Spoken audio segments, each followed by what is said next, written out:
ప్రవలేశ్వరంలో సమర్పిస్తున్నా.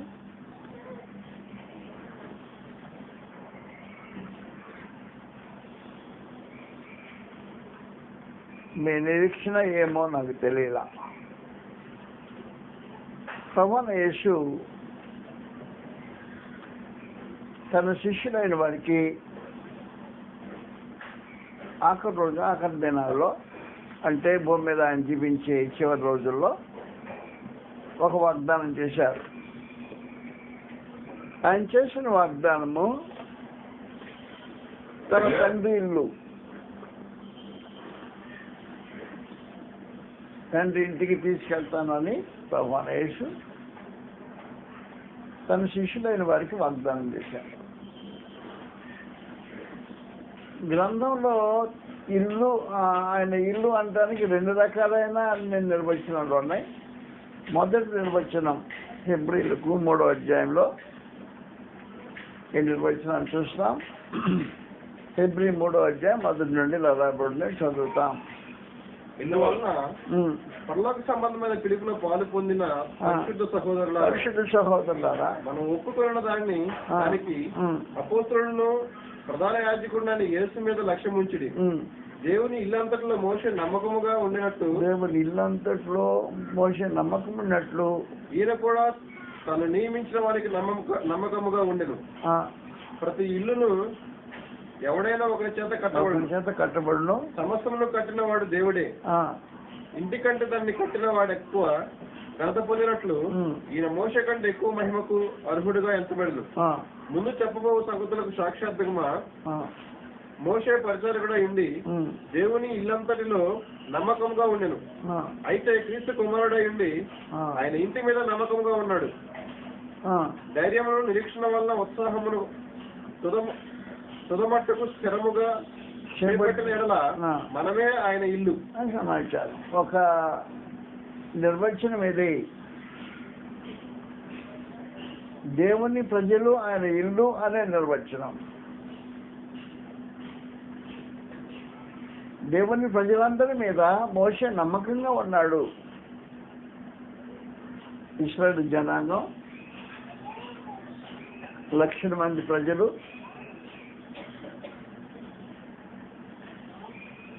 6,03,550 మంది కాల్బలం, వారి కాకుండా విస్తారమైన జనాంగం. ఈ జనాంగం అంతట్లో ఇల్లంతా ఇది దేవుని ఇల్లు అన్నాడు. దేవుని ఇల్లు మీద, ఇంటి మీద మోషే నమ్మకంగా ఉన్నాడు అన్నాడు. ప్రభువైన యేసు ఇల్లు కట్టినవాడు అని చెప్పి మాట్లాడుతూ దేవుని ఇంటిని కట్టినవాడు ప్రభువైన యేసు, ఆయన సంఘాన్ని కట్టినవాడు ప్రభువైన యేసు. ఈ రూపంగా దేవుని ఇంటికి మరో నిర్వచనం చెప్పేసి ధైర్యమును ఉత్సాహంతో కూడా నిరీక్షణ తుదమట్టుకు చేపట్టితే మనమే ఆయన ఇల్లు అన్నాడు. మన దేవుని ఇల్లు అంటే ఈ నిర్వచనంతో నేను మాట్లాడేది ఇప్పుడు అది కాదు. దేవుని ఇల్లు అంటే రెండవ నిర్వచనం ఉంది గ్రంథంలో. యోహాను సువార్త 14వ అధ్యాయంలో దేవుని ఇంటికి రెండవ నిర్వచనం ఇది. మీరు కన్ఫ్యూజ్ కావాల్సిన అవసరం లేదు. దేన్ని విడదీసి చూడాల్సిన అవసరం ఉంటుంది. 14వ అధ్యాయంలో గ్రంథం ప్రభువైన యేసు మాట్లాడుతున్నారు. మీ హృదయములను కలవరపరచనీయకండి, దేవుని యందు విశ్వాసం ఉంచుతున్నారు, నా యందు విశ్వాసం ఉంచండి. దేవుని తండ్రి, నా తండ్రి ఇంట అనేక నివాసములు కలవు, లేనేలా మీతో చెప్పుతున్నా. నేను మీకు స్థలం సిద్ధపరచి పెడుతున్నా. నేను వెళ్ళి స్థలము సిద్ధపరిచిన ఎలా నేనుండే చోట మీరు కూడా ఉండలాగున్నా.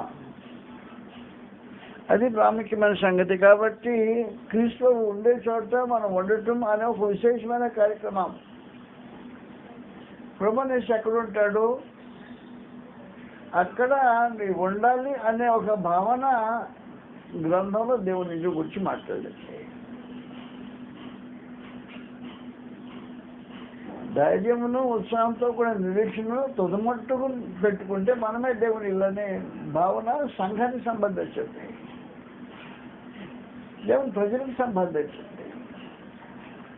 కానీ ఇప్పుడు దేవుని ఇల్లు అనేది పరలోకానికి సంబంధించింది. పరలోకము దేవుని ఇల్లు అనబడింది. కాబట్టి ప్రభువైన యేసు దేవుని ఇంట్లో నుంచి వచ్చాడు. 14వ అధ్యాయంలో ఏం చెప్పాడంటే 13వ అధ్యాయంలో ఏం జరిగింది చదువుతాం. 13వ అధ్యాయంలో మొదటి నుండి రాబడి ఉంది. ప్రభువైన యేసు ఎక్కడి నుంచి వచ్చాడో తిరిగి అక్కడికి వెళ్తానికి అమ్మ మార్గం ఏర్పాటు చేసిందని చేసుకుంటూ ఉన్నాడు. 13వ అధ్యాయం మొదటి నుండి. కానీ ఈ లోకం నుండి తండ్రి యొద్దకు వెళ్ళవలసిన గడి వచ్చిందని యేసు పస్కా పండుగకు ముందే ఎరిగిన వాడే లోకంలో ఉన్న తన వారిని ప్రేమించి వారిని అంతవరకు ప్రేమించారు సమాజం. కాబట్టి ప్రభువైన యేసు తాను ఎక్కడి నుండి వచ్చాడో అక్కడికి తిరిగి బతకడానికి సిద్ధపడుతున్నాడు. ఆ సిద్ధపడేటప్పుడు కొంచెం కార్యక్రమం చెప్పేశాడు. నేను తండ్రి ఇంటి దగ్గర నుండి వచ్చాను, ఇంట్లో నుండి వచ్చాను, మళ్ళీ తిరిగి తండ్రి ఇంటికి వెళ్ళిపోతాను.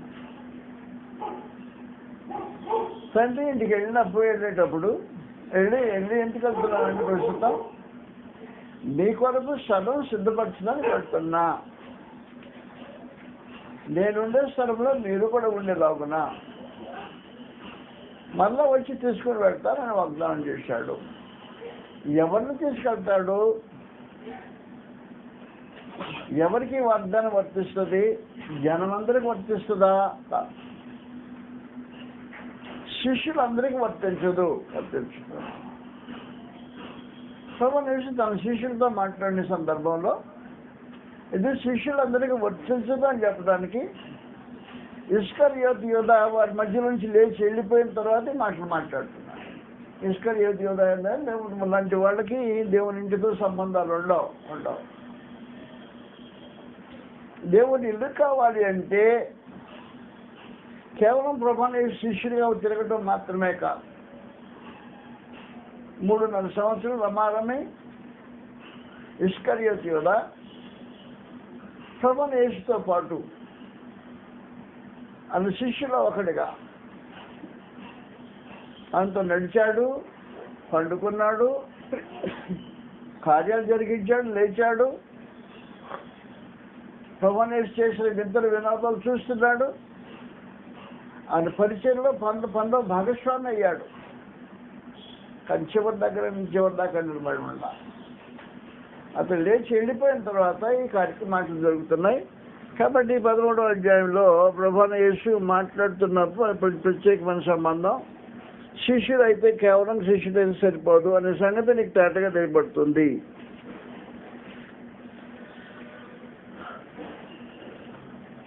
కనుక ఎవరికి సంబంధించింది అంటే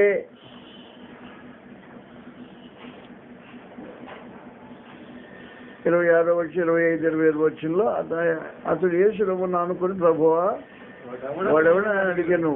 అందుకే యేసు ముక్క ముంచి ఎవరికి ఇచ్చేదనో వాడే అని చెప్పి ఒక ముక్క ముంచి సీమోను కుమారుడు యోధాకి ఇచ్చాను. వాడు ఆ మొక్క పుచ్చుకొనగానే సాతాను వాళ్ళలో ప్రవేశించాను. నువ్వు చేస్తున్నది త్వరగా చేయమని చెప్పగా ఆయన ఇల్లు నిమిత్తం అతనితో అలాగే చెప్పాను. అది భోజనమున కూర్చున్న వారిలో ఎవరికి తెలియదు. 3.5 సంవత్సరం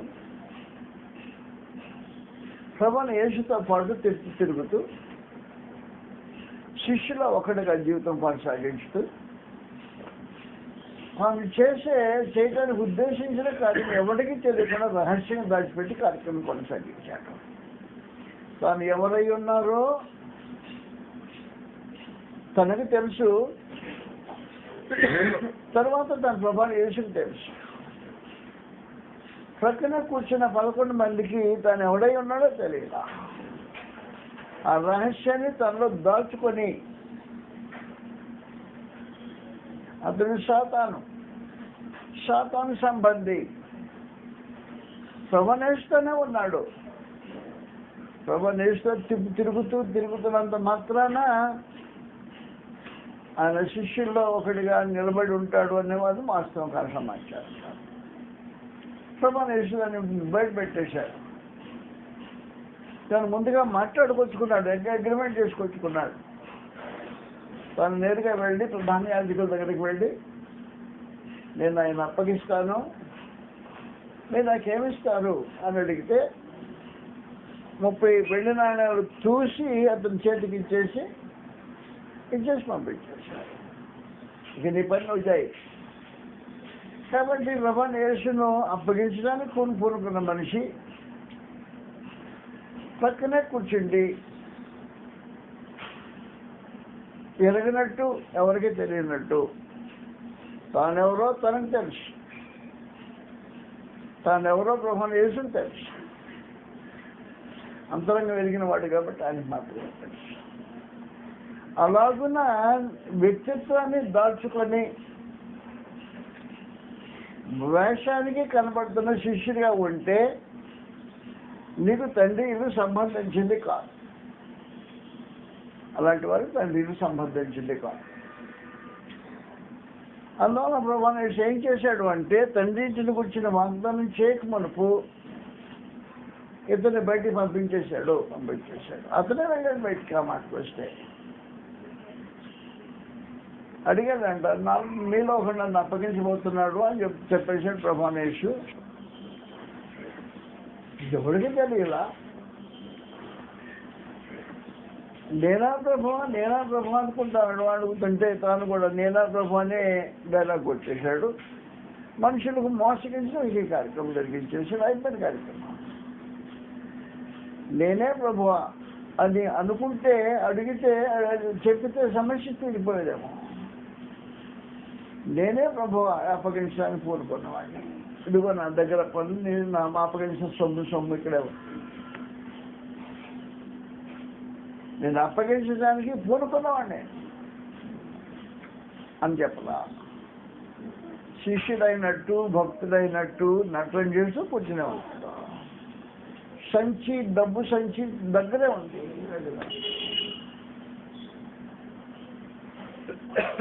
తనకు తెలుసు తానెవరో, ప్రభువైన యేసుకు తెలుసు తానెవరో.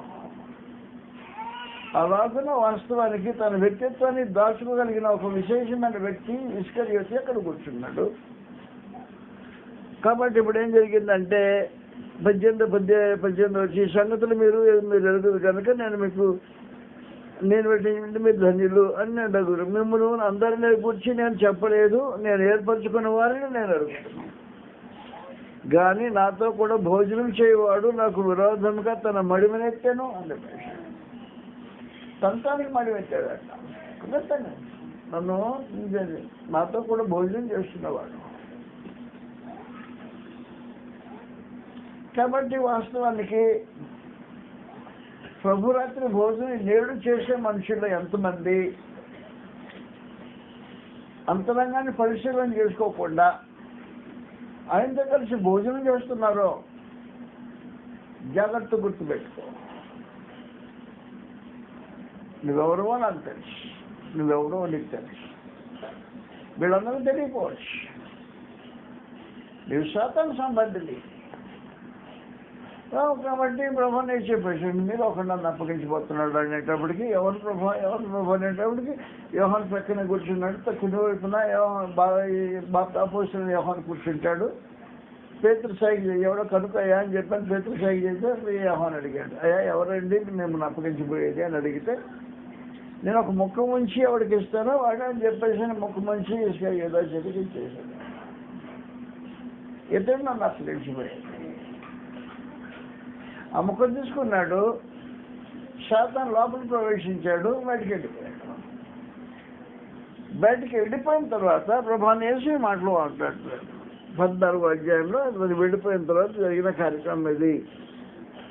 కనుక నువ్వు శిష్యుడు అయితే దేవుని తండ్రి ఇంటికి వెళ్ళావు. నువ్వు శిష్యుడు అయినప్పుడు యథార్థవంతుడు అయితే, ఆయన చేత కడుగుబడిన వాడు అయితే ఆలోచించాల్సిన అవసరం ఉంది. కడుగు పట్టడం చాలా ప్రాముఖ్యంగా అవసరం సమాచారం.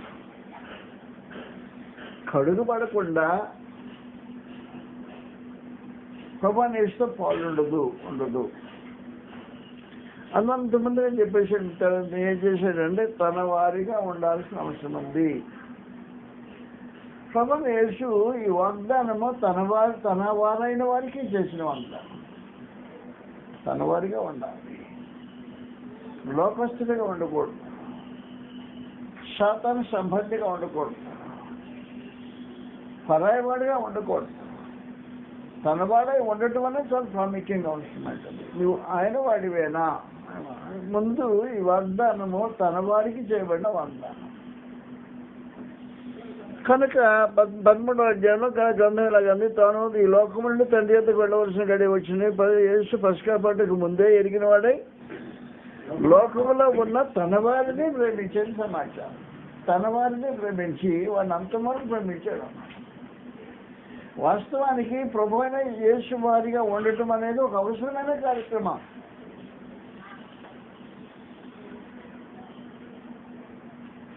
రోమీలకు రాసిన పత్రిక 1వ అధ్యాయం 7వ వచనం సమాచారం.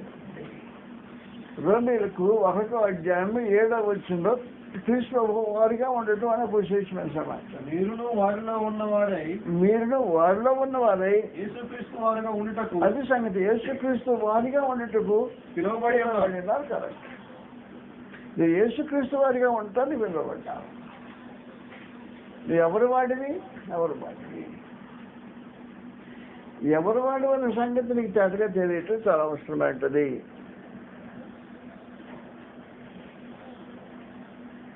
మొదటి రాజుల 17వ అధ్యాయంలో ఏవే తన గురించి మాట్లాడితే సమాచారం తెలియజేస్తున్నాడు. ఎవరు వాడంట? నువ్వు ఎవడు వాడివి? చెప్పేసాడు, నేను పలానా వాడిని.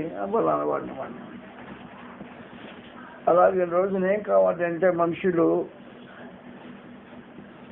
ప్రభువారై ఉండటం అవసరమై ఉంటుంది. ప్రభు అయిన యేసు అయిన వారికి, యేసు వారికి సంబంధించిన వారికి ఈ వాగ్దానం చేయబడింది. నువ్వు యేసువారివేనా? 17వ అధ్యాయము మొదటి నుండి ఏలియా మాట్లాడుతున్న డైలాగ్ ఇది. చదివేసి ఒకసారి. అతడు గిలాదు కాపురస్తుల సంబంధీయుడు ఇష్బీయుడైన ఏలియా అహాబు వద్దకు వచ్చి ఎవరి సన్నిధిని మీరు నిలబడి ఉన్నారు? ఎవరు వాడినా? ఇశ్రాయేలు దేవుడైన యెహోవా జీవముతోడు నా మాట ప్రకారము గాక ఈ సంవత్సరంలో నేను ఫలానాయన వాడిని, అబ్బాయి నేను ఫలానాయన వాడిని అన్నవాడిని. నువ్వు ఎవరి వాడిని? నేను యేసు వాడిని. యేసుకు సంబంధించిన వాడిని. లోకానికి సంబంధించిన వాడివా? ఎవరు వాడివి నువ్వు? అంత సమాచారం ముందు తెలియాల్సిన అవసరం ఉంటుంది. నువ్వు ఎవరివో నీకు తెలియాల్సిన అవసరం ఉంటుంది. దాన్ని మధ్య పెట్టాల్సిన అవసరం ఉండదు. నువ్వు ప్రభువాడివైతే గ్రంథం ఎలాగంటుంది? నువ్వు ప్రభువాడివేనా? నేను ప్రభువాడిని అయితే ఏం జరగాలి అంటే గలతీయులకు రాసిన పత్రిక 5వ అధ్యాయము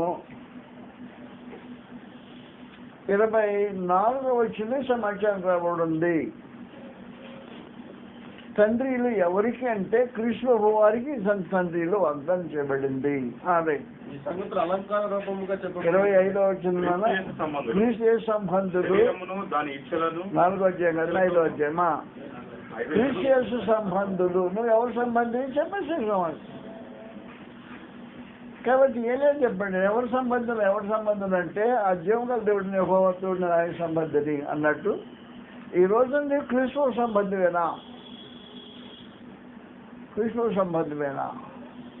క్రీస్తు సంబంధులకు ఈ వాగ్దానం చేయబడింది. కాబట్టి తండ్రిలు ఎవరికి చేయబడిందంటే క్రీస్తు వారికి సంబంధి. నువ్వు క్రీస్తు వాడివేనా? నేను క్రీస్తు వాడినేనండి కథలు చెప్పొద్దు. క్రీస్తు సంబంధం అయితే ఏం జరగాలి అంటే క్రీస్తు సంబంధులు శరీరమును దాని ఇచ్చలతోనూ దురాశతోనూ శరీరేసిన వారు ఉంటారు. నువ్వు అది సంబంధం జరిగితే నువ్వు క్రీస్తు వాడివి, లేకపోతే క్రీస్తు వాడివి కాదు. ఇస్కరియోతు యూదా నువ్వు వచ్చి కూర్చుంటే క్రీస్తు వాడి కాదు ఇస్కరియోతు యూదా. కాబట్టి తండ్రిల వాగ్దానము క్రీస్తు వారికి సంబంధించింది. క్రీస్తు సంబంధులు ఎవరో వారికి తండ్రులను వాగ్దానం చేయబడింది. క్రీస్తు సంబంధులు ఎవరు అంటే శరీరం, దాని ఇచ్చ, దురాశ ఉండదు. ఆ దురాశను చెలివేస్తే క్రీస్తు సంబంధి అవుతావు. శరీరం యొక్క ఇచ్చ, దురాశ నీలో ఉంటేను క్రీస్తు సంబంధి కాదు, కానీ గ్యారంటీ కాదు. 12 మందిలో ఒకళ్ళకి ఒక కూర్చుంటే అంత మాత్రమే ప్రభాని శిష్యులో వినడానికి అవకాశం ఉండదు. నువ్వు 12 మందిలో ఒకటిగా ఉండటం అనేది పెద్ద విశేషమైన సమాచారం. నీ మంది కాదు కావాల్సి ఉంటాయి. ప్రభానేసు సంబంధిగా ఉండటం అని చాలా ప్రాముఖ్యంగా ఉంటుంది. శరీరానికి ఇచ్చలు ఉంటాయి, దానికి దురాశలు ఉంటాయి. అది శరీరం యొక్క స్వభావం. శరీర స్వభావాన్ని నీవు ఏం చేస్తే కలిసి స్వభావం కలిగిన వాడు అంటే క్రీస్తు సంబంధం వెళ్ళటానికి వీలు ఉండదు. కాబట్టి నువ్వు క్రీస్తు సంబంధం కాకుండా తండ్రిలో నీకు వాగ్దానం చేయబడలా. ప్రభు యేసు మొట్టమొదటి ఏం కోరాడు అంటే నా సంబంధి. రెండవ విశేషమైన సంబంధి క్రీస్తు సంబంధి అయితే యోహాను సువార్త 12వ అధ్యాయంలో గ్రంథం చెప్పే విశేషమైన సమాచారం 25వ వచనం నుండి 26వ వచనం చదువుతాం. తన ప్రాణమును ప్రేమించేవాడు దాన్ని పోగొట్టుకొనును, లోకంలో తన ప్రాణమును ద్వేషించేవాడు నిత్యజీవం కొరకు దాన్ని కాపాడుకోనని చెప్తున్నాను. ఒకడు నన్ను సేవించిన ఎడల, ఒకడు నన్ను ఏం చేస్తే ప్రేమించిన ఎడల నన్ను వెంబడింపవలెను. సేవించిన ఎడల నన్ను వెంబడి. క్రీస్తు వారికి సంబంధించి వాడైతే అది సేవించేవాడు ఉంటావు. సేవించేవాడు అంటే సేవ చేయవాడు. క్రీస్తు వారికి సేవ చేసేవాడు సేవించేవాడు. క్రీస్తు సేవ చేసేవాడు అయితే అది వెంబడించాలి. ఆయన మార్గంలో నడవాలి. తన వారు ఎవరో ప్రభువుకు బాగా తెలుసునంట. ఆ సమాచారం ఎలా రాబడి ఉంది 13వ అధ్యాయం 18వ వచనంలో, మిమ్మల్ని అందరిని గురించి నేను చెప్పలేదు, నేను ఏర్పరచుకున్న వారిని అన్నాడు. నా వాళ్ళు ఎవరో నాకు తెలుసు, నేను వారిని ఏర్పాటు చేసుకున్న వాళ్ళు ఎవరో నాకు తెలుసు. మాకు తెలియదా అంటే ఏర్పాటు చేసుకున్న వాళ్ళు ఎలా తనకు తెలుసునంట. 10వ అధ్యాయంలో యోహాను ప్రభువు అనేసి మాట్లాడుతున్న సమాచారం. ఏర్పాటు చేసుకున్న తను తెలుసునంట. 4వ వచ్చినండి సొంత గొర్రెలు ప్రభువు అనేసి సొంతమైన వాళ్ళు. కాబట్టి ఎవరు సొంతం? ఇస్కరియోతు యూదా సాతాను సొంతం. మందిలో కూర్చున్నాడు. తండ్రిలో అతని వాగ్దానం చేయబడ్డా. నీవెవరు సొంతం? ప్రభువు యేసు సొంతమైతే సొంత గొర్రెలన్నిటినీ బయటకు నడిపించినప్పుడు ముందు నడుస్తాడు. ఆ గొర్రెలు ఆయన స్వరాన్ని గుర్తుపడతాయి. అది నా యజమానుడు, మీ యజమానుడు స్వరం అంటాయి. అన్ని స్వరాన్ని లక్ష్య పెట్టావు. కాబట్టి ప్రభువు యేసును స్వరాన్ని ఎరుగగలిగి గుర్తుపెట్టగలిగిన నా సొంత గొర్రెలు అన్నట్టు వారికి సమానంగా నీ తండ్రిలో వాగ్దానం చేయబడింది. సొంత గొర్రెలకు వాగ్దానం తండ్రి. పరలోకానికి అందరూ వెళ్ళేవాడుగా అయ్యని ఒంటి కళ్ళలో పరలోకానికి వెళ్ళాలి అంటే ప్రభువు సొంత వారై ఉండాలి. ఆయన సొంత గొర్రెలై ఉండాలి. ఆయన స్వరము విని గుర్తించి వెంబడించే వాడు ఉండాలి. అన్ని స్వరం గుర్తుపెట్టి వాడిని దూరం అయిపోయి దూరంగా తొలగిపోయే వారు అయి ఉండాలి. ప్రభువు యేసు సొంతమైన వాడు.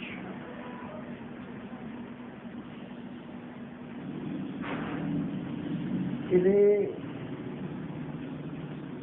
తన వారు నా వాళ్ళు ఇల్లు ప్రభువు యేసు ఎరుగుతుంటాడు. నువ్వు లోపల తిరుగుతుంటావు. లోకంలో తిరుగుతున్నప్పుడు ఇదిగో మన గొర్రెల కాడి వెళ్తుంది అనుకుంటున్నాడు. నిన్ను గుర్తించగలిగిన సామర్థ్యం ఆయనకుంది అనుకుంటున్నాడు. ప్రభు తన వారిని ఎరుగును అన్నాడు ప్రత్యేకించి. 2 తిమోతి 2:19 గ్రంథం ఇలాగంటుంది. 2 తిమోతి 2:19 అయినను దేవుని స్థిరమైన పునాది నిలకడగా ఉంది. ఏం చేస్తాడు? ప్రభు తన వారిని ఎరుగును. వీళ్ళు నా వాళ్ళు ఎరుగును. ప్రభు నామను ఒప్పుకొని ప్రతి వాడు దుర్నీతి నుండి తొలగిపోవాలి. దుర్నీతి నుండి తొలగిపోకుండా ప్రభు వాడుగా ఉండడానికి వీలు ఉండదు. దుర్నీతి పనులు తనవారు కాదు. దుర్నీతి పనులు తనవారు కాదు. తన వారిని ప్రభు తన వారిని ఎరుగును. దేవుని యొక్క స్థిరమైన పునాది నిలకడగా ఉన్నది. ప్రభు తన వారిని ఎరుగును. ప్రభు నామను ఒప్పుకొని ప్రతివాడు. యేసు ప్రభు అంటే కుదరదు. ప్రభు అంటే కుదిరే కార్యక్రమం కాదు. ప్రభు నామను ఒప్పుకొని ప్రతివాడు దుర్నీతిని తొలగిపోవాలి. దుర్నీతిని కనివేసుకుంటూ దుర్నీతిలో జీవిస్తూ ఇస్కరియోతు యూదా ప్రభుత్వ పాటు తిరుగుతూనే ఉన్నాడు. తనవాడు కాదు. నాకు తెలుసు నన్ను ఏమన్నా వాడు అని చెప్పేసి ఇతను నా వాడు కాదు. నీ ఎంటే తిరుగుతున్నాడు కదా, నా ఎంట తిరిగిన నా వాడు కాదు. కారణం అంటే అతను దుర్నీతిని నమ్మించేవాడు. శాతం సంబంధి శరీరము దాని ఇచ్చులతో దురాశలతో బ్రతికే మనిషి నా వాడు కాదు. అది పరిస్థితి. కాబట్టి దయతో నమ్మను ఆలకించింది. ప్రభువైన యేసు తండ్రి ఇంటిని గురించి మాట్లాడాడు. నా తండ్రి నేను ఎక్కడ ఉంటాను, మీరు అక్కడ ఉండాలని నా కోరికయ్యా. నా కోరిక మీకు చెప్తున్నా, నా కోరిక నా తండ్రికి కూడా చెప్పా. ఆయన నేను ఎక్కడుంటానో నా ప్రజలు అక్కడే ఉండాలా. నా కోరిక ఇది ఫలింపజేయి. మీకు చెప్తున్నా, నేను ఎక్కడుంటానో మీరు అక్కడ ఉండాలి. నా కోరిక ఇది. అలాగా ఉండాలి అంటే మీరు నా వాళ్ళై ఉండాలి. నా వాళ్ళై ఉన్నారంటే దుర్నీతిని తొలగిపోయిన వారై ఉండాలి. వాస్తవ సమాచారం ప్రభువైన యేసు ప్రత్యక్షమైంది దుర్నీతిని తొలగించడానికి. మనకు దుర్నీతిలో బ్రతికించడానికి కాదు, పాపం విషయంలో చనిపోయిన వారిగా చేయడానికి ప్రభువైన యేసు అవకాశం. పాప జీవితం విషయంలో చనిపోయిన అనుభవం పాపం నీ జీవితంలో ఏర్పాటు చేస్తుందా? పాపం నీలో ఏర్పాటు చేస్తే నా వాడు కాదు. రోమీయులకు రాసిన పత్రికలో 6వ అధ్యాయం 11వ వచనం గ్రంథం తెలియజేసే విశేషమైన సమాచారం ఇలా ఉంది. చదువుతాం. అటువంటి మీరును పాపం విషయమై మృతులుగాను దేవుని విషయమై క్రీస్తు యేసునందు సజీవులుగాను మిమ్మల్ని మీరే ఎంచుకునుడి. పాపం విషయమై మృతులుగా ఉండాలి. క్రీస్తు విషయమై సజీవులుగా ఆత్మ సజీవులై ఉండాలి. పాపంతో నీకుండే బాంధవ్యం ఏంటి? శాతంతో నీకుండే పొత్తు ఏంటి? లోకంతో నీకుండే సహవాసం ఏంటి?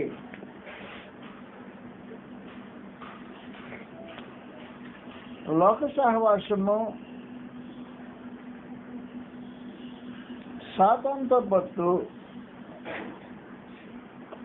పాపంతో జతకూడి ఉండటం తండ్రి ఇంటికి సంబంధించింది కాదు. తండ్రి ఇంటికి వెళ్ళే వాళ్ళకి సంబంధించిన కార్యక్రమం కాదు. కాబట్టి ప్రభువైన యేసు పరిశుద్ధాత్మ మాట్లాడుతూ దేవుని యొక్క స్టాండ్ ఏంటో ఇప్పుడు 6వ అధ్యాయం 11వ వచనం మరోసారి చదువుతా. పాపం విషయమై మృతులుగాను క్రీస్తు యేసునందు సజీవులుగాను మీరే ఎంచుకోండి. కాబట్టి శరీరం దురాశలకు లోబడినట్లు సావునకు లోనైన మీ శరీరంలో పాపాన్ని ఏర్పాటు చేయకండి. పాపాన్ని ఏర్పాటు చేయకండి. పాపం ఏర్పాటు చేస్తే నువ్వు పాపానికి దాసుడు అయినావు.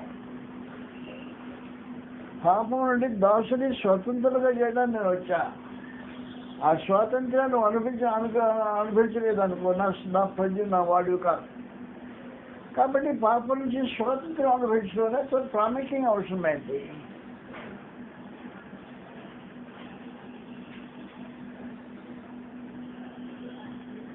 పాప స్వభావం నాలో నుంచి పోవట్లేదండి, క్రీస్తు సంబంధం కాదు.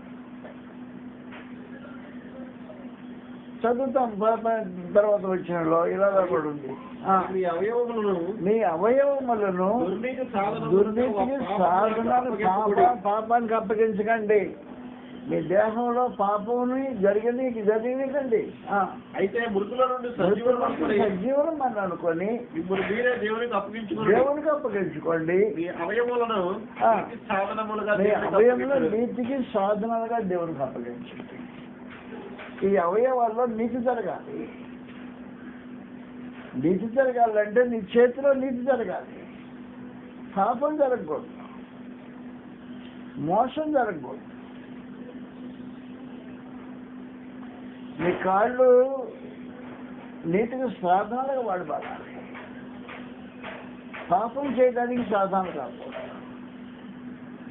నీ అవయవాలు ఏమి నీ అవయవాలు నీతికి సాధనాలుగా అప్పగించబడినప్పుడు తండ్రి ఇంటికి చేరే మార్గం అది.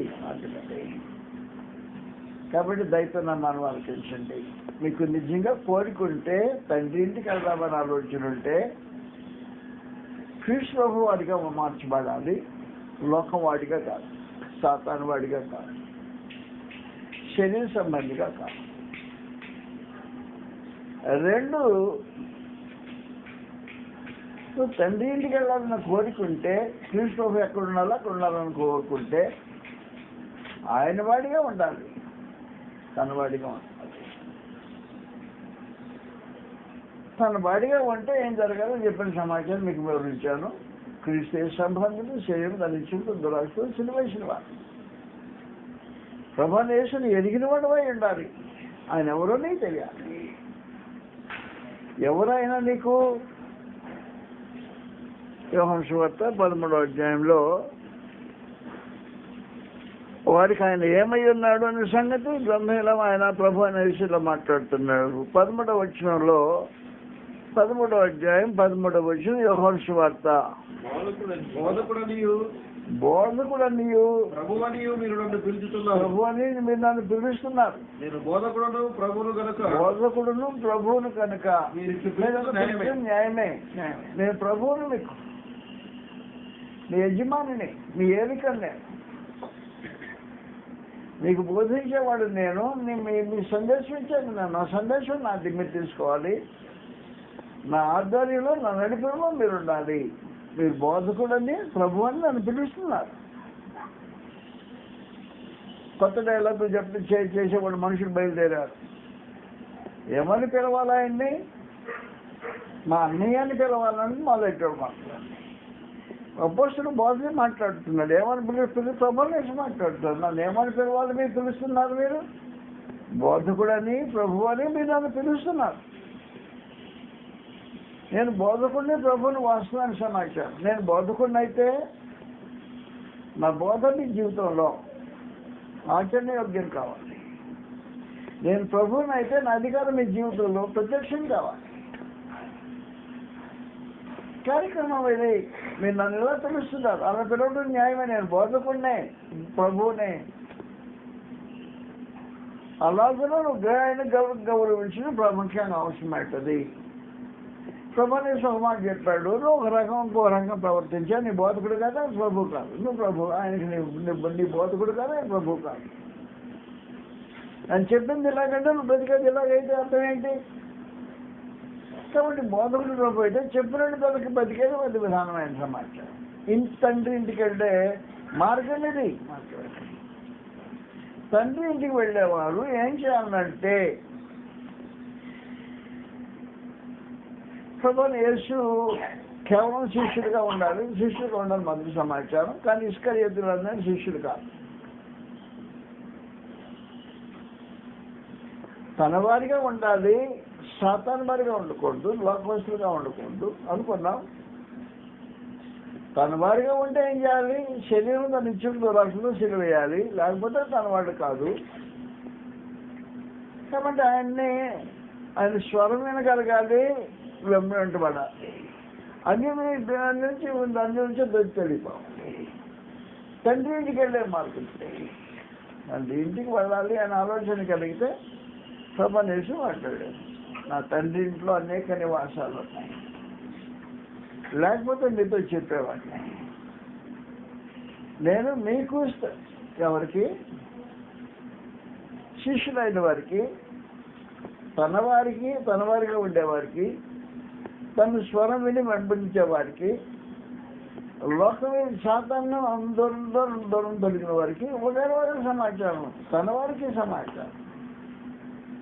కాబట్టి దయతనం మనం ఆలకించండి. మీ జీవితపు గమ్యం ఏంటి? మీ గురి అంటే ఏం చేయాలి కావాలని కోరుకుంటున్నారు మీరు? తండ్రిలేనా?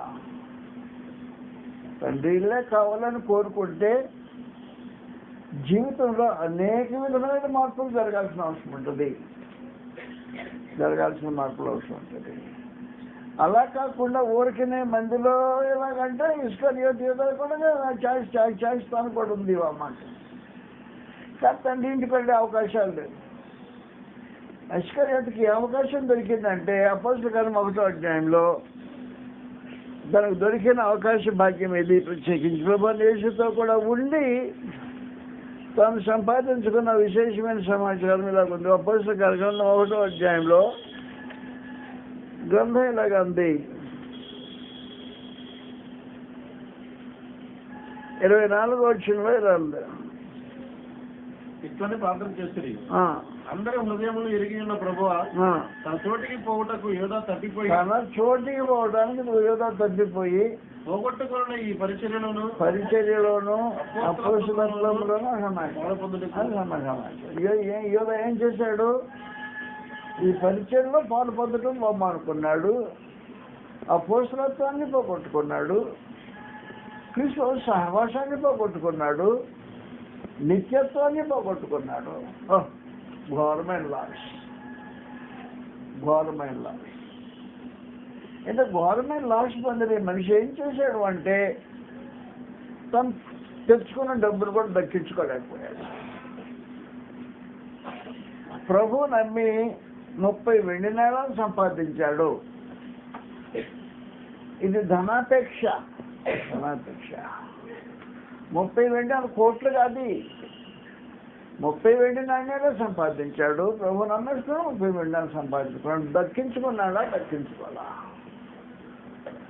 ప్రభుకి అతను అమ్మేసుకున్న ప్రభుకి అక్కడ శత్రువులు ప్రభునేసుడు హింసిస్తున్నారు. కళ్ళాలు చూశాడు. అదే నేను ఇది అప్పగించిన ప్రభు హింసకు గురైపోయాడని పశ్చాత్తాపడ్డాడు.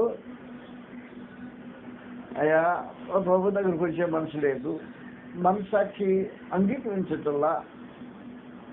డబ్బు ఉంది, ఈ డబ్బు పోయించి దీని నుంచి కదా నాకు ఈ తంటాన్ని చెప్పని వెళ్ళాడు. ఈ డబ్బు వాడికి ఇదానికి ప్రయత్నం చేశాడు. అరే నాకెందుకైతే మా పని అయిపోయింది తీసుకెళ్ళిపో అన్నాడు. ఆ డబ్బులు తీసుకున్నాడు, దక్కించుకోలేకపోయాడు. పరిగెత్తుకు వెళ్ళిపోయాడు, దేవాలయానికి వెళ్ళిపోయాడు. దేవాలయం ఇసులు పడేసేసాడు. వద్దు నాకు ఇసులు పడేసి దాన్ని దక్కించుకోకుండా వెళ్ళిపోయాడు, నేరుకి వెళ్ళిపోయాడు. తిరిగి ప్రభు దగ్గర రాకుండా దూరంగా వెళ్ళిపోయి పడుసే వెళ్ళిపోయాడు. చెట్టుకి ఊరేసుకున్నాడు. తెగి చెట్టు తగ్గిపోయి పడ్డాడు. తర్వాత తీసుకెళ్ళిపోయాడు. ఆత్మహత్య చేసుకున్నాడు. నిత్యత్వాన్ని పోగొట్టుకున్నాడు, సమస్తం పోగొట్టుకున్నాడు. అందువలన ప్రభు యేసుతో తిరగటం కాదు ఇప్పుడు కావాల్సింది, ఆయన శిష్యుల్లో ఒకటిగా ఉండటం కాదు కావాల్సింది, ఆయన వారిగా ఉండటం కావాలి. ఆయన వారిగా ఉండటం కావాలి. ఆయన స్వరం వినే పరిస్థితి కావాలి. తక్కిన దాని నుంచి దూరంగా తొలగిపోయే మనసు కావాలి. ఆయన వెంబడిస్తూ ఉండాలి. ఎవడైనా నన్ను సేవించిన ఎడల నన్ను వెంబడించాలి. అప్పుడు నా తండ్రి అతన్ని ప్రేమిస్తాడు. అప్పుడు నేను ఎక్కడ ఉంటానో అతను నా అక్కడ అనుకుంటాడు అని చెప్పని ప్రత్యేకించి ప్రభునేసి మాట్లాడు. చదువుతా మాటలు 12వ అధ్యాయంలో యోహాను సువార్త మాటలు రాబడి ఉన్నాయి. చదువుతాం. నన్ను సేవించిన అక్కడ నన్ను సేవించిన ఎడలు నన్ను వెంబడించాలి. అప్పుడు నేను ఎక్కడ ఉందో అక్కడ అది సంగతి. అక్కడ నేను అక్కడ ఉంటాను, అక్కడ ఉంటాను. ఒక నన్ను సేవించిన ఎడల అతను నన్ను వెంబడించాలి. లోకాన్ని వెంబడించడం కాదు, పాపాన్ని వెంబడించడం కాదు, అపవాదిని వెంబడించడం కాదు, శరీరాన్ని వెంబడించడం కాదు, శరీర సంబంధం వెంబడించడం కాదు. నన్ను సేవించడం నన్ను వెంబడించాలి. అప్పుడు నేను ఎక్కడ ఉంటునో అక్కడ నా సేవకుడు ఉంటాడు. అది సమాచారం. సేవించితే నేను అక్కడ దేశంలో ఉంటావు. ప్రభునేశ్వరుని సేవించుతున్నావా? సేవించుట సేవ చేయటం, ఆయన కార్యక్రమాలు కొనసాగించటం, ఆయన పనులు జరిగించటం, ఆయన సేవించిన ఎడల నన్ను వెంబడించాలి. అలాగూ వెంబడించినప్పుడు వెంబడించేవాడు నేను ఎక్కడ ఉంటాను అక్కడ ఉంటాడు అంటాడు. నేను ఎక్కడ ఉండబోతున్నాను? తండ్రి ఇంట్లో ఉండబోతున్నా. అక్కడ నేను ఉండేవాడిని, నేను ఉండే కలసంలో నువ్వు కూడా ఉండటానికి నేను పర్మిషన్ తీసుకున్న ముందుగానే యోహాను సువార్త 15వ అధ్యాయంలో పర్మిషన్ ముందుగా తీసుకున్నాను. 24 వచ్చి చదివచ్చు. తండ్రి నేను ఎక్కడ ఉందో అక్కడ నీవు నాకు నేను ఎక్కడ ఉంటానో అక్కడ నువ్వు నన్ను అనుగ్రహించిన వారు నాతో కూడా అది సంగతి. నాతో కూడా ఉండాలని నీవు నాకు అనుగ్రహించిన కోరుతున్నాను. జగత్తు పునాది వేయబడినప్పుడు నీవు నన్ను ప్రేమించింది. పర్మిషన్ ముందే తీసుకున్న కార్యక్రమం. జగత్తు పునాదులు వేసినప్పుడే కార్యాలన్నీ సంపూర్ణమైపోయాయి. కొత్తగా ఏర్పాట్లే ఉండవు. హెబ్రీలకు 4వ అధ్యాయంలో జగత్తు పునాది వేయబడినప్పుడే కార్యములన్నీ సంపూర్ణములు అయి ఉన్నానని సమాచారం తెలియజేశాడు. చదువుతాం. హెబ్రీలకు 4వ అధ్యాయంలో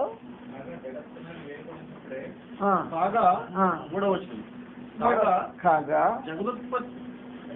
జగత్తు పునాది వేయబడినప్పుడే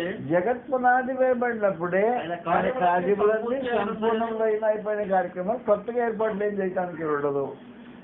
తండ్రి దగ్గర పర్మిషన్ జగత్తు పునాది వేయబడక మునిపే తీసుకొని, తండ్రి నేను ఎక్కుంటాను, నా సేవకుడు నాతో కూడా నా దగ్గర ఉండాలి. పర్మిషన్ నీ ఇంట్లోనే ఉంటాం. నా ఇంట్లో ఉంటే అభ్యంతరం లేదా? నా ఆస్తిలో వాటా ఇస్తాను అడిగి అని చెప్పేసి నేను చెప్పేసి, మా ఇంట్లో ఉంటాను పెద్ద సమస్య ఏం లేదు, మా ఆస్తిలో వాటా ఇస్తా అది అడిగి అని చెప్పేశాడు. 1 పేతురు 1వ అధ్యాయంలో నేను ఎక్కడ ఉందో అక్కడ ఉంటాం అనే ఒక విశేషమైన సమాచారం. నేను ఉండటం మాత్రం పర్మిషన్ మాత్రమే కాదు, నేను స్వాస్థ్యం కూడా చేస్తాను అతనికి కావాలంటే. 1 పేతురు 1వ అధ్యాయం 5-6 వచ్చిన సమాచారం రాబడి ఉన్నాయి. కడవరి కాలం ముందు బయలుపరచు కడవరి కాలం ముందు బయలుపరచు సిద్ధపరిచిన రక్షణ మీకు కలుగునట్లు విశ్వాసం ద్వారా దేవుని శక్తి చేత కాపాడబడి మీ కొరకు ఆ స్వాస్థ్యము పరలోకమందు స్వాస్థ్యం అంటే తండ్రి ఆస్తి పరలోకంలో మీకోసం భద్రం చేయబడి ఉంది. నా తండ్రి ఇంట మీరు ఉండటం మాత్రమే కాదు నాయన, నాతో పాటు వారసత్వం పంచుకుంటారు. రోమీయులకు 8వ అధ్యాయంలో 16-17 వచ్చిన సమాచారం. కాబట్టి తండ్రి ఇల్లు, తండ్రి ఇంటికి వెళ్ళడానికి యోగ్యతలో కావాల్సిన అవసరం ఉంది. భావన మనసు సిద్ధపాటు కావాల్సిన అవసరం ఉంది. అంతరంగం సిద్ధపాటు కావాల్సిన అవసరం ఉంది. జీవితం నడక దాంట్లో స్థిరపరచబడవలసిన అవసరం ఉంది. అలా సిద్ధపరచబడకుండా అడ్డు ఇటు చేస్తే ఇలాంటి వాడికి ఏమీ లేదు. శిష్యత్వం చేశాడు, 3.5 సంవత్సరం ట్రై చేసి చూశాడు, అతను గిట్టుబాటు లేదు, వదిలిపెట్టాడు. అలాంటి వాళ్ళకి స్వాస్థ్యం కాదండి, నరకం ఉంటుంది.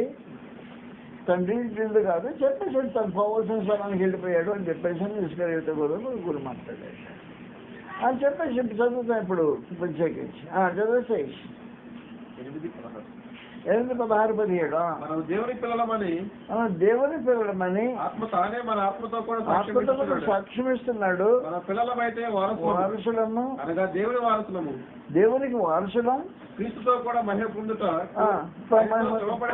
అది సంగతి. నాతో కూడా మీరు శ్రమ పడితే నేను శ్రమ పడుతున్నా, నాతో పాటు మీరు కూడా శ్రమ పడితే నాతో కూడా వారసత్వం నీకు. జాయింట్ వారసు అనగానే జాయింట్ హెయిర్స్ గురించి మాట్లాడాడు.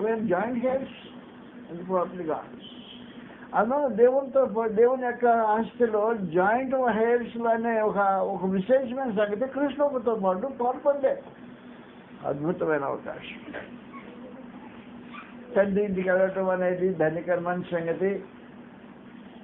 దృష్టి దాని మీద నిలబడాల్సిన అవసరం ఉంది.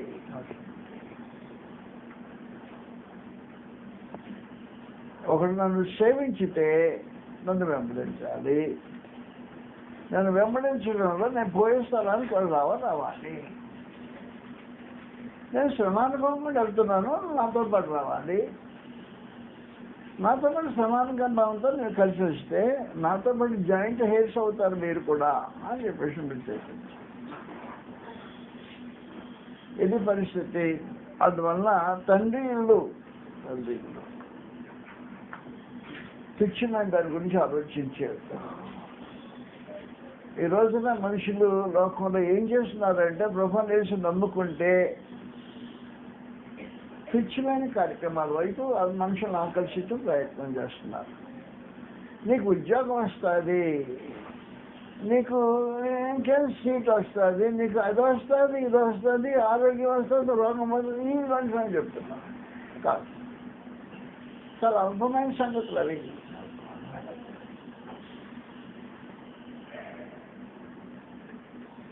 అలాంటి వాగ్దానము ప్రభువుని యేసు చేయలా.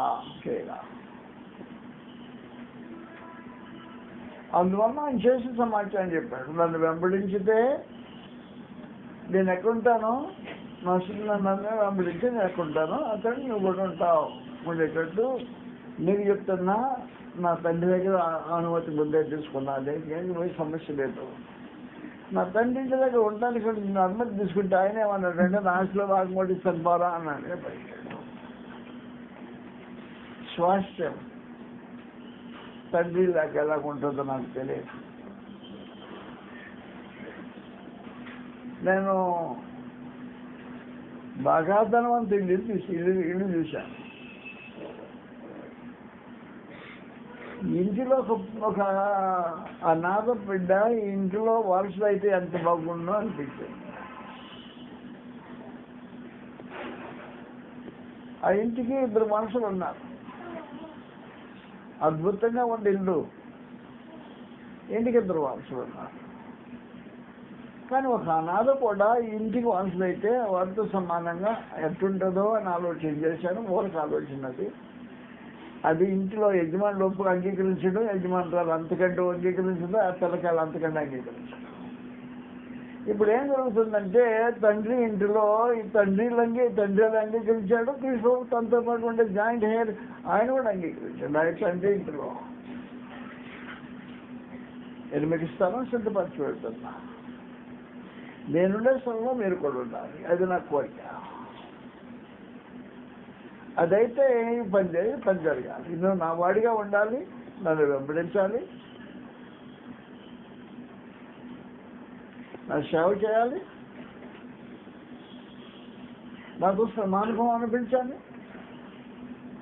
నా త్రోవలో నడుచుకుంటూ వెళ్ళిపోవాలి. అలాంటి వాళ్ళకి తండ్రి ఇంట్లో ఉండటానికి పర్మిషన్ మందిగా తీసుకున్నాను. ఆయన నేను పర్మిషన్ తీసుకుంటే ఆయన ఏమన్నాడంటే పర్మిషన్ మాత్రమే కాదు నాయన, ఆస్తిలో వాటా కూడా ఇస్తాను, నువ్వు తీసుకొచ్చేవాడికి అని చెప్పేశాడు. కాబట్టి ప్రభువుని యేసు ఎవరిని ఇంటికి తీసుకెళ్తాడో వాళ్ళందరికీ తన ఆస్తిలో వాటా ఉంటుంది అనే ఒక విశేషమైన సమాచారం దర్శనం జరుగుతుంది. ఇదేనా నువ్వు కోరుకుంటుంది క్రీస్తులో? ఇంకేమైనా కోరుకుంటున్నావా?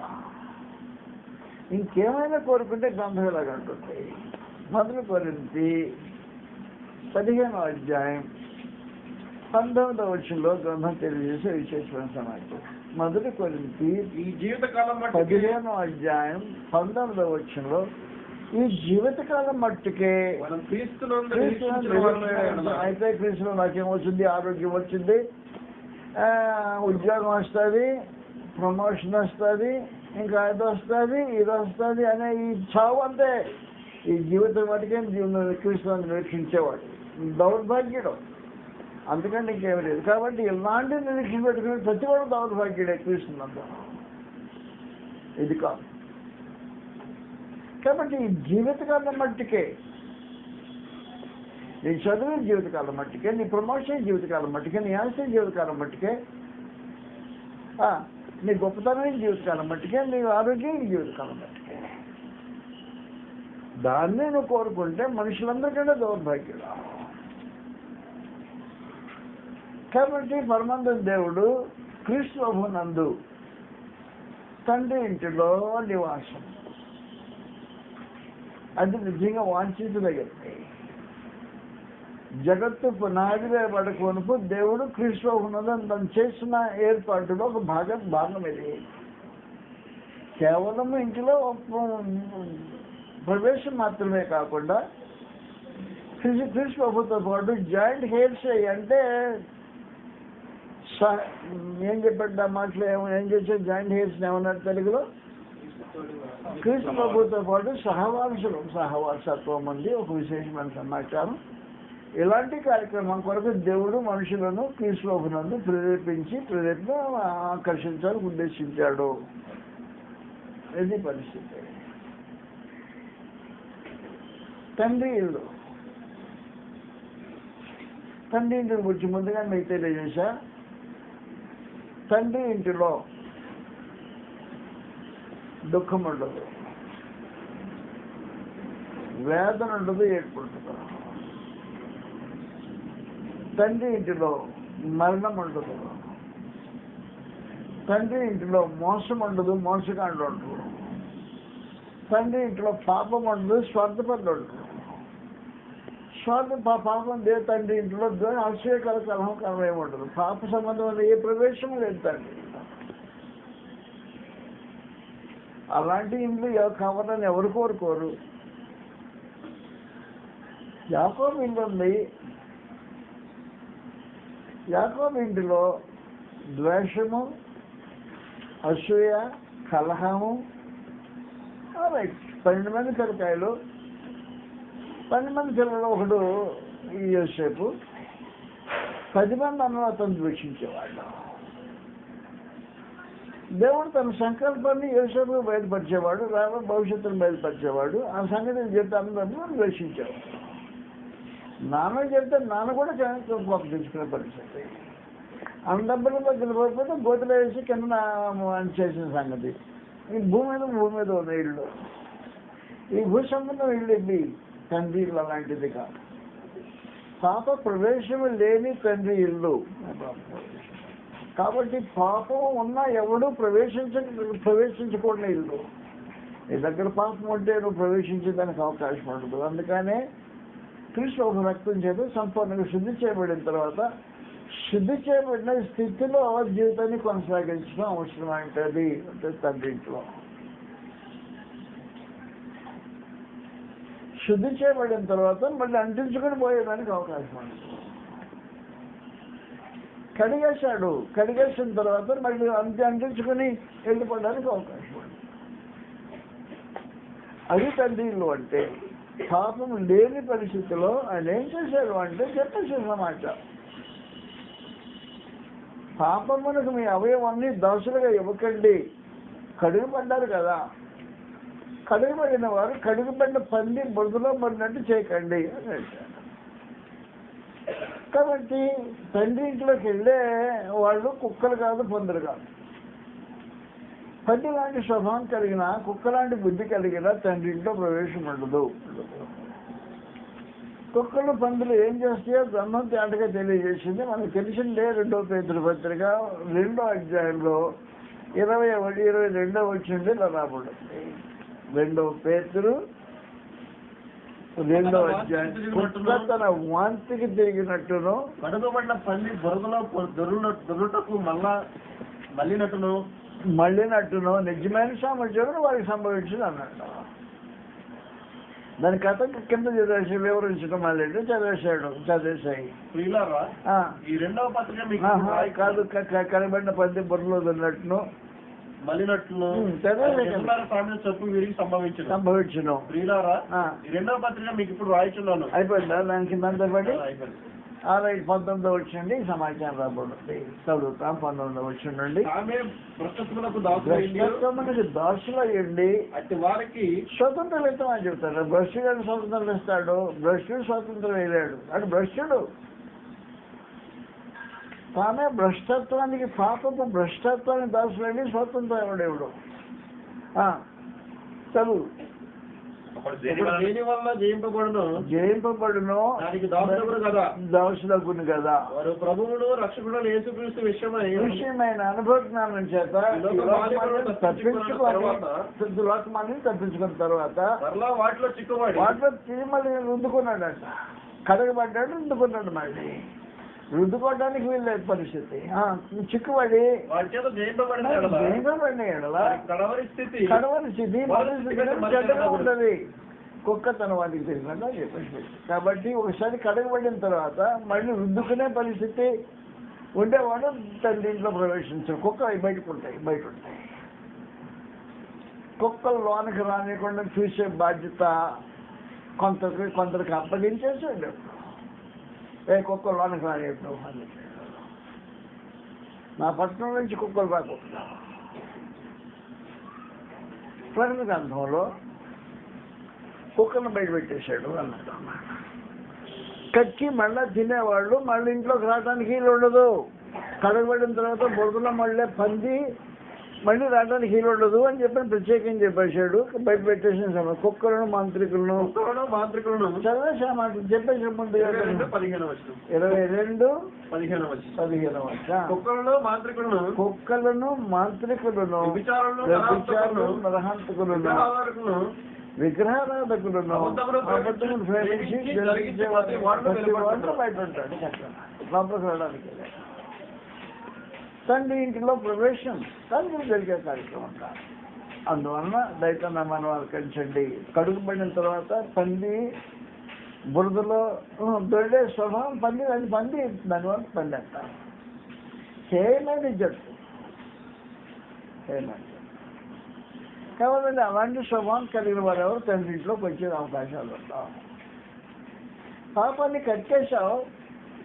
కక్కేసిన తర్వాత పాపం స్వభావాన్ని ధరించుకోవటం ఎప్పుడైతే ప్రారంభించావో కుక్క అయిపోయావన్నమాట. ఈ కుక్కలు అందుకు రానిద్దురా చెప్పేసాడు ముందుకంగా. మా ఇంట్లో కుక్కలు రాకూడదు, పందులు రాకూడదు. పందులు కుక్కలు లేని తండ్రి ఇల్లు అండి. కాబట్టి వాస్తవానికి తండ్రి ఇంట ప్రవేశం అనే ఒక విశేషమైన సంగతి మనం ఆలోచన చేసినప్పుడు దాని వరకు ప్రభు యేసు భూలోకానికి వచ్చి ఆయన ఈ లోకం పాపభూయిష్టమైంది. ఈ భూనివాస కాలంలో ఈ పాపభూయిష్టమైన చిత్తాన్ని తొలగించుకోవడానికి నేను వచ్చేసాను ఇక్కడ కడిగి వేయడానికి. కడిగి వేయబడిన తర్వాత మళ్ళీ పూసుకోవద్దు. కడిగిన దాన్ని పూసుకొని చెడిపోవద్దు.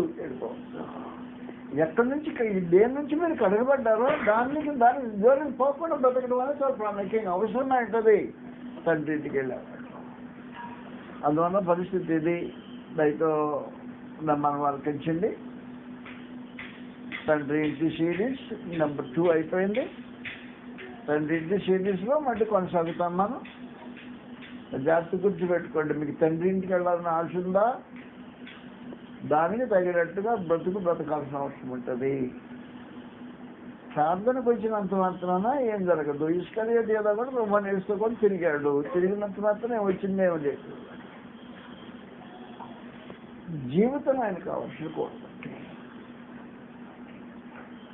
నీ సహవాసం ఆయన కోరుతుంది. నీ పరిశుద్ధత ఆయన కోరుతుంది.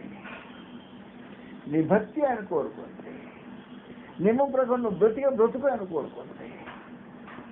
క్రమంగా పోషణ బోధలో నిలిచి ఉండడం ఆయన కోరుతుంది.